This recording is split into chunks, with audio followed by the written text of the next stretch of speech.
I appreciate the opportunity to talk to you all. Let me get this. All right. Okay, here we go. So yeah, LOITs, first thing in the morning. Fun, isn't it? Hopefully what you will get out of this is some good information and some key things that you may want to consider checking on as you are working through the LOIT calcs. The income tax calculations are something that the department still will perform for most of the income tax calculations, and I'll distinguish a couple where really you all need to be doing the calculation because your local situation may be different than what the department is aware of.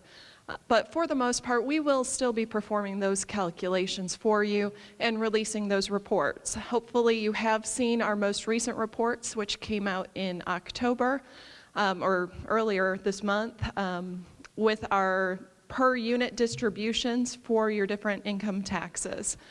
As you receive those, it's really important to pay attention to those and not just take those and say, okay, here's how much money I'm getting next year and that's all I care about. It really is important to pay attention to not just what money you're getting, but what's going on with your other taxing units. And that's what we're going to talk through today and why it's important to pay attention to that. So before we get too far into it, what I'm going to be specifically talking about today will be only certain LOITs. So we will be looking at what I like to call the legacy LOITs, which would be CAGIT, COIT, and CEDIT. And then also, because of the way that they are calculated, or the way DLGF does some calculations on these, I also will group in CAGIT Public Safety and COIT Public Safety. I am not going to be touching on LOIT levy freeze, LOIT for property tax relief, or any of the special legislation LOITs that you may have. So we're really just looking at more of the legacy type income taxes here. The other couple of pieces of information I have on this slide are just some links so that you know where to go to get some of this information. First, I have pointed you to the State Budget Agency. This is the location where you can get the overall distribution numbers. And they do have a lot of historical information on there, so it's important to know how to get to that information. And then lastly, I have on here just the DLGF webpage with where you can find our unit distributions, and these also can be found under county-specific information. So again, if you want historical information, that's where you can go. So first, just to touch on the State Budget Agency county distributions. As you go to that web page and you pull up, for example, you pull up the 2014 distributions, basically the way to think of that is that those dollar amounts that are included on those schedules, that's the pool of money that is available to be distributed. So depending on which type of income tax calculations, we may actually set aside a portion of that pool of money to pay for example, a seat at homestead credit. If you have a seat at homestead credit, we may pull that out.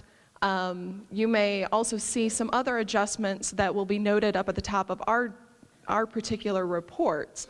But overall, as you look at the State Budget Agency reports, you can just consider that the overall pie.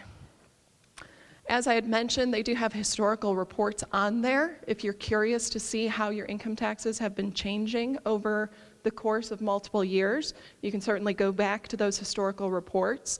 You can see, have they been going up, have they been going down? There have been a couple of things in the last few years that are not going to make it a simple analysis, but you may be able to at least get a general feel for what's going on in your county. For some of you, you may have noticed that for a couple of years there, or possibly still, your overall county distribution may have been frozen to make up for essentially some overpayments that had occurred previously. So again, as you're looking at those numbers, you can't 100% say, okay, wow, our income tax pool of money didn't grow at all for these 3 years. Perhaps it did, but because of other administrative details, it actually was just frozen for the purposes of these distributions. But even if you are seeing something like that, certainly it's worthwhile to look into it a little further and try to identify why was my income tax distribution stable for those 3 years and verify that it would be something along the lines of the distribution being frozen. For our purposes today, what I'm really looking at is the unit level distributions. As I said, it's really important to understand how those unit level distributions are computed. Essentially, what it boils down to is that each unit is going to receive a proportional share of that overall pool of money. So on our end, we get the state budget agency numbers, and then we compute what percentage of that pool of money each unit in your county will receive. We do follow statutory formulas to do those calculations, and what I have listed here are just the code sites for those particular formulas that we will follow. For most taxing units, what you will see, for most counties, what you will see is that from year to year, their income tax distributions are not going to fluctuate significantly. Typically, what we look at when we do our income tax distributions is that if the overall pool of money grew by 1%, most units in that county also probably saw a little bit of an increase in their income tax distribution. The main reason for that is that most often property tax levies are going to be staying fairly stable. And as you'll see in a couple of slides, property tax levies really are a major determining factor in the overall unit level distribution. So long as all of the levies for all of your taxing units are staying stable, they're just growing by assessed value growth quotient, you're probably not going to see a lot of significant fluctuations. When it gets concerning is when you do start to see significant fluctuations. And that's when it's important to take a little bit of a deeper look at these numbers and try to understand why that occurred.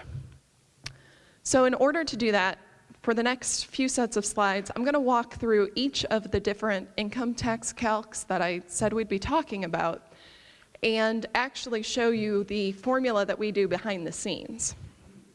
So first, I'm going to talk about CAGIT. And CAGIT actually is probably the most difficult one to understand because there's two parts to this calculation. What I have here is just an example of our CAGIT reports, and I have squared off the two columns that we're really looking at. So we have the attributed allocation amount and we have an allocation amount. And we'll talk through what those differences are. So for your purposes, as you are looking at those reports, the attributed allocation amount, that is the breakdown that we will use to calculate certified shares. So if the only thing that you have in front of you is our CAGIT report for your county, and you want to see how you got your certified share number, you can take your attributed allocation amount, divide it by the total attributed allocation amount. That will compute a percentage, and then that is the percentage of the overall pool of money that you should be receiving. Similarly, the allocation amount is what we use to compute the property tax replacement credit. It's the same thing. The final number that shows up on that report is basically just your numerator if you wanted to compute what percentage you are actually receiving. So take your allocation amount, divide it by the total allocation amount, and that's the overall percentage of the property tax replacement credit pool that you will be receiving. So what I'd like to do then is step back and say, how do we get to those numbers? Because buried behind the allocation amount and the attributed allocation amount is a very large and very messy spreadsheet that we have the opportunity to work on a couple of times each year.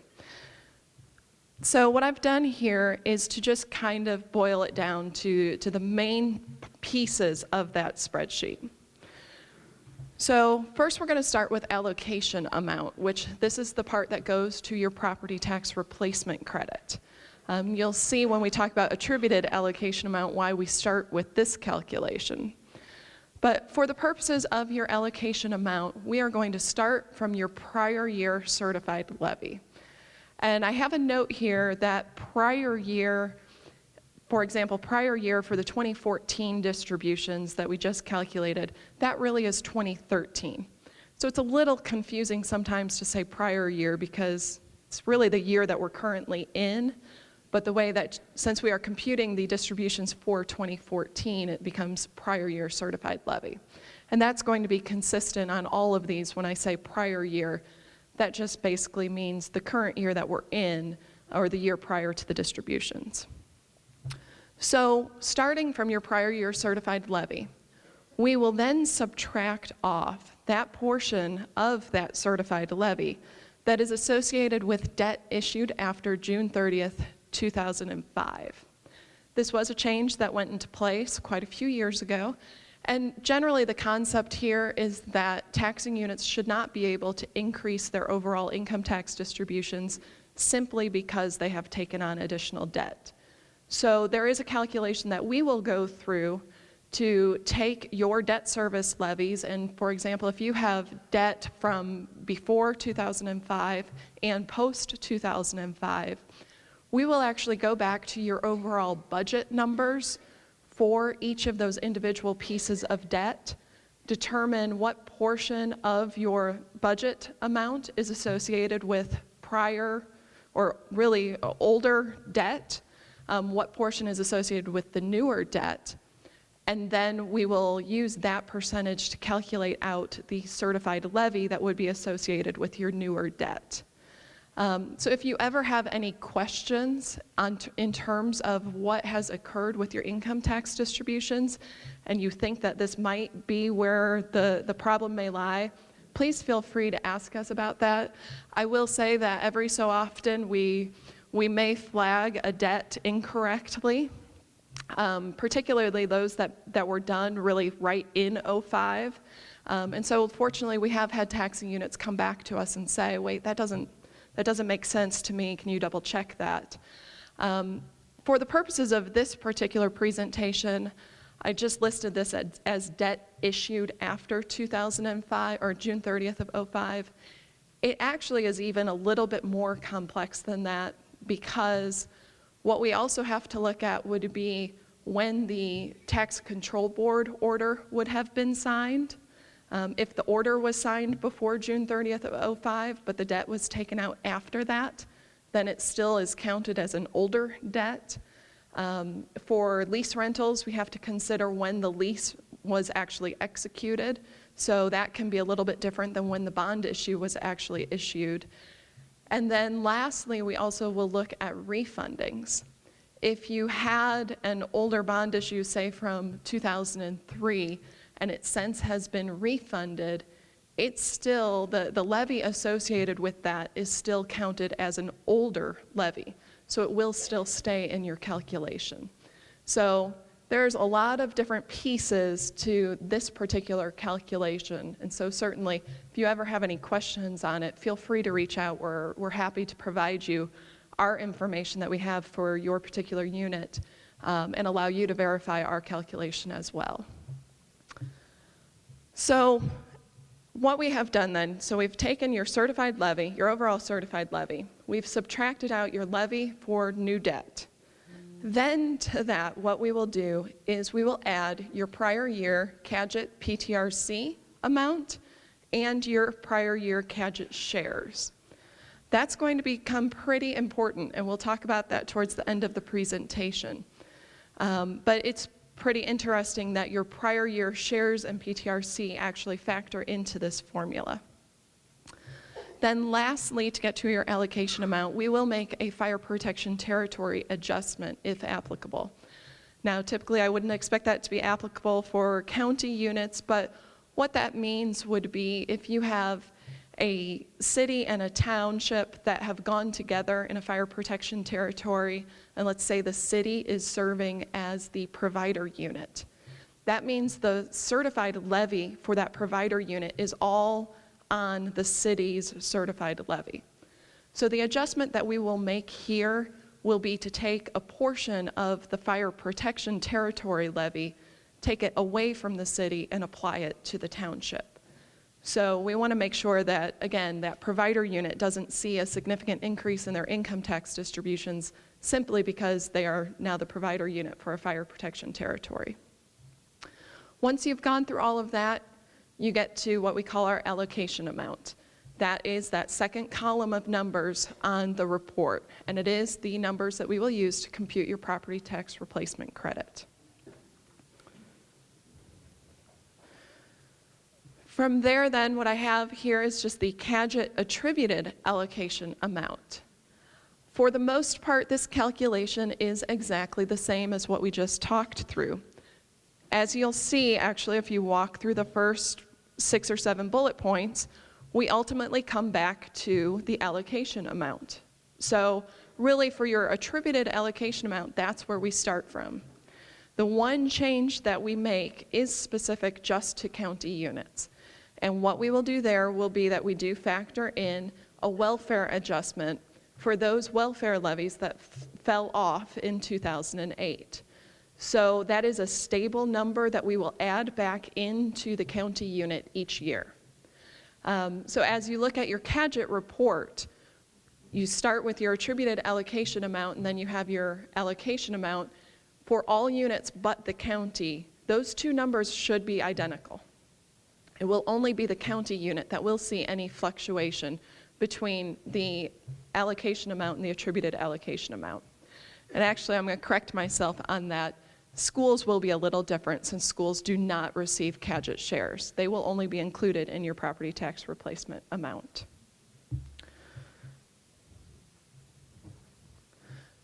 So given those calculations, we then jump over to CAGIT Public Safety. CAGIT Public Safety, for our purposes, for the DLGF's calculations, we are starting from that attributed allocation amount. And this will apply to your county unit as well as any city and town units. Now, this particular report, if you've ever looked closely at it, at the bottom of the report, you will see a note from us that says this is informational only and that we really aren't statutorily required to compute this. And part of the reason why that is because you all may have other agreements that we don't know about. Other taxing units outside of the county unit and the city and town units, they do have the opportunity to come to your county council and request a portion of the public safety funding. So if you are in a situation where your county council has agreed to give a portion of the public safety to a township, then you don't want to be relying on our numbers. You will want to go back and recompute those. You can still use our overall attributed allocation amounts in your calculation, but you will want to double check those, make sure that it does coincide with your local agreements.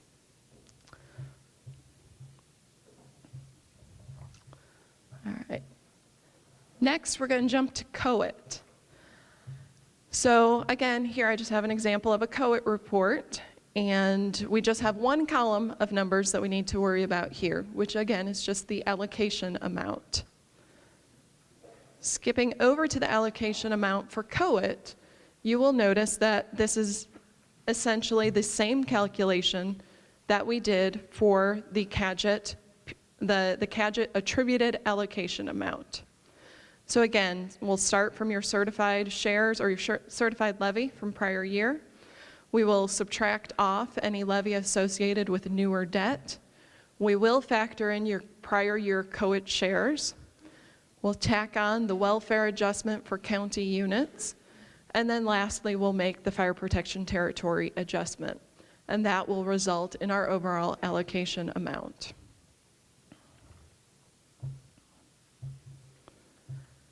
For COIT Public Safety, then, this one actually does get to be a little bit different. This calculation is not based on those allocation amounts that we computed for the overall legacy COIT.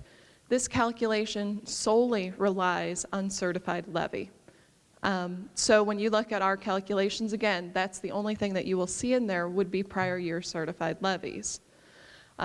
Similarly to the CAGIT Public Safety, you can certainly use our reports that we release as guidance, but make sure that they are coinciding with your actual local arrangements. And if you have additional things that are not factored into our reports, you will want to go ahead and do some additional calculations to make sure you're distributing public safety correctly. All right, then on to CAGIT. So again, we'll start with the example of the report. So here we, again, just have one number, allocation amount. But for CAGIT, this does get a little bit different in that the allocation amount can be based on two different things. It can either be based on population or it can be calculated based on levies. So if you are in a county that has elected to have your CAGIT distributions distributed based on population, then for your particular unit, for county unit, what will be included with your distribution would be unincorporated population in your county. For cities and towns that receive CAGIT, it will be their incorporated population. We have updated those for the most recent census, which will be 2010. If you are facing a situation where either you or any units within your county do receive a special census, please let us know. For the most part, we know when that occurs, but every so often a special census may occur for a particularly growing community that we may not know about yet. So if you can let us know that, then we can ensure that our calculations for population calculation are being based on the most recent census numbers. If your CAGIT distribution is not based on population, then here is the levy here's the calculation that we will use for the levy method. This is a little bit shorter than what you've seen for CAGIT and COIT. So again, we'll start with your prior year certified levy.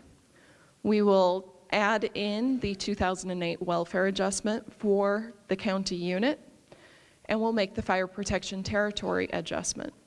And that gets us to the allocation amount.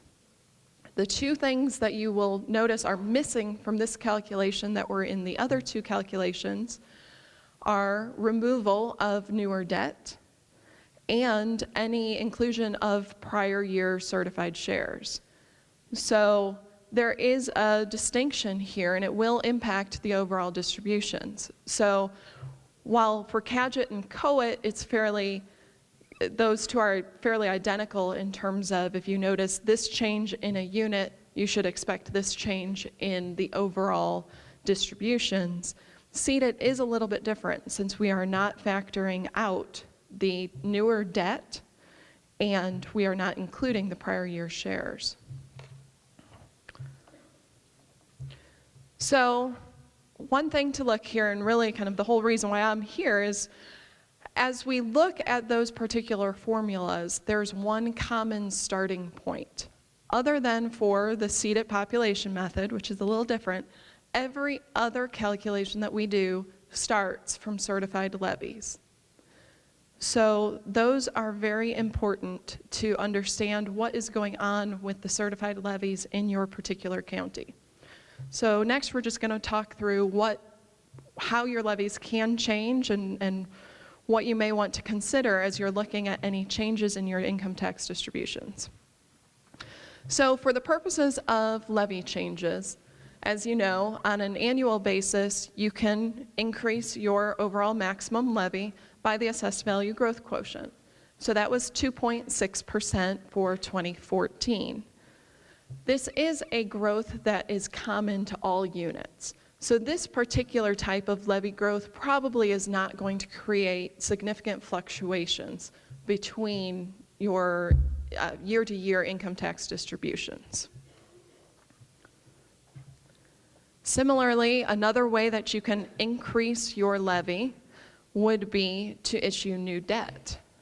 As we talked about for CAGIT and COIT, we actually will remove that new levy for the new debt from consideration. So really there's not a benefit for CAGIT and COIT for taking on new debt. Now that is a little different for CAGIT. For CAGIT, we do not remove new debt. So it is possible if you have a city or town, or if you as a county unit, you are taking on new debt, that could shift your balance of your distribution when it comes to CAGIT. Other ways to increase the levy, these are the other typical ways to increase your levies, would be a cumulative fund establishment or reestablishment. This would be either bringing on a brand new cumulative fund or reestablishing it to bring the rate back up. That would be a way that a unit may have increased their levy. They also may have gone through a maximum levy appeal. We have a small set of maximum levy appeals that are allowable each year, and so that could be a reason why a particular unit may see an increase in their levy. Now, if a particular unit did have an increase in their maximum levy appeal, what would be important for your purposes as you're trying to determine how that impacts you would be to know, was that a permanent appeal or was that a temporary appeal? If it was something like a shortfall appeal, that is a temporary appeal. Right now, we are working through all of the appeals that we just received this past Monday, Monday being the deadline for the majority of the appeals. So what a number of townships throughout the state, they are going for this emergency fire loan appeal. So you are going to see a number of townships that will have an increase in their maximum levy this year. Those are permanent increases. So that's just something that you'll want to look at, would be to try to figure out why they got a maximum levy appeal, and is that a permanent or a temporary appeal. Lastly, you may also see annexations. And annexations can be done in two different ways when it comes to your overall levy changes. It is possible to go through a process to get a maximum levy appeal associated with your annexation. And a community would want to do that if the amount that they are annexing is greater than 15% of what they had previously in assessed valuation. So if a community has annexed in an area that equals 20% of their current assessed valuation, they should be actually going through a maximum levy appeal. Assuming that the appeal is granted, that would be a permanent appeal. If, however, they just annexed a small area, maybe they just annexed one little neighborhood right outside of their boundaries, they don't necessarily have to go through an appeal with us. There is an automatic adjustment that we will make during our budget review process to increase their maximum levy for that annexation up to a 15% increase. So in some instances, an increase in the maximum levy may just simply occur while we are working the budgets, if that annexation is just not of significant size to require an overall appeal. All of these are examples of very unit-specific reasons why you might see an increase in their certified levy. So these, unlike the assessed value growth quotient increases, which are common to all, these particular changes will impact the distributions. So these are the type of changes in levies that you really do need to be aware of and concerned with. On the other side of the equation, then, we have decreases in levies. So what I've documented here are just some reasons why you may see some decreases in certified levies for your taxing units. First would be that a unit may actually choose to decrease their certified levy. Perhaps some of you have done that as well, especially a couple of years ago when they did away with the use it or lose it. So there is no overall penalty now in you not taking your maximum levy in any given year. What we have seen is that there have been units each year that have said, I've got good cash balances, I don't need to raise my maximum levy, we can drop back our certified levy. That's very good, it's great for the taxpayer. For your purposes, as you're looking to estimate out your income tax distributions for future years, it would be important to know, is that a more permanent decrease in their overall levy, or was it a one-time shot? They said, for this 1 year, we're not going to tax, but next year, we're going to go back up to our maximum levy. If it was a one-time shot, then you may see an increase in your income tax distributions for 1 year, but you should expect that that would go away in the next year. Some other reasons why we will see that levies decrease would be by error. Unfortunately, this happens more often than we would hope. So these are some of our common errors that we will see. Advertising errors, not meeting all of our advertising deadlines or the requirements. as well as adoption errors. Or when I say reporting errors, what I'm mainly talking about there would be units submitting their annual financial report and their 100R to State Board of Accounts. All three of those instances will result in a continuation of the levy. So in that case, what you will see is that that particular unit does not get the benefit of the assessed value growth quotient for 1 year. They will be able to get it back in the next year, assuming that they do away with these errors. So in the next year, not only would they get the year that they lost the assessed value growth quotient, but they would get the new year worth of assessed value growth quotient. So they would have the opportunity to raise their levy more than what everyone else in that county would be able to do in one particular year. The one exception to this would be debt reports. There is a debt report that needs to be filed with the Department of Local Government Finance on the Gateway website. And if a unit fails to file the debt report for a new debt, there actually will be no levy given for that particular debt. So there would be an even more significant change in their overall levy from year to year if they failed to file the debt report in 1 year, but then they did file it and get it cleaned up for the next year that we're doing our budget review. One other way you may see decreases in levy would be the dropping off of a debt fund or a cumulative fund. I'll be honest, we don't see this happen very often. Most folks, even if they have a debt rolling off, a lot of folks will put a new debt on. So it's not common, but it is possible. Same thing with cumulative funds. We don't often see those falling off unless there is a statutory limitation in terms of how long a unit can have that fund. So when you receive our reports, taking all of this different information, when you receive our reports, here's what I would recommend. First and foremost, compute your shares, your change in shares from year to year. Or if you're in CAGIT, compute your change in shares and PTRC. Do it for not just your unit, but also do it for all of the units. It's a pretty quick way that you can see, have we had any significant changes in the distributions this year? It also helps you nail down which units may be causing that change. Then from there, if you are noticing that there have been fluctuations in the overall distributions, go back and look at their certified levies. Find out what happened to their certified levies.